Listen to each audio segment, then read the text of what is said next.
Tahu nggak sih, kenapa timnas Kroasia selalu dijuluki tim penuh kejutan di gelaran Piala Dunia? Tim Kroasia tentu dinanti oleh fans di Piala Dunia 2022 Qatar. Nah, tim ini lebih pantas mendapatkan julukan sebagai tim penuh kejutan di Piala Dunia. Pasalnya, mereka selalu menghadirkan kejutan saat menghadapi tim-tim besar. Terakhir, mereka sanggup mencapai final Piala Dunia 2018 lalu.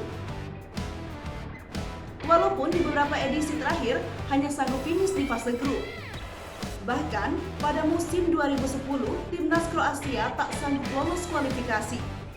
Nah, Piala Dunia 2022 kali ini, mereka jelas mengulang pencapaian 4 tahun lalu. Luka Modric masih menjabat sebagai kapten, tetapi pemain lain dari skuad 4 tahun lalu seperti Mario Mandzukic dan Dejan Lovren tidak lagi berada di performa terbaik. Bintang-bintang muda yang muncul juga masih harus mengasah pengalaman di Piala Dunia kali ini. Akan tetapi, elemen kejutan dari Kroasia selalu mampu membuat publik tidak berpaling dari tim ini. Untuk info lebih lanjut, kalian bisa baca di sripoku.com.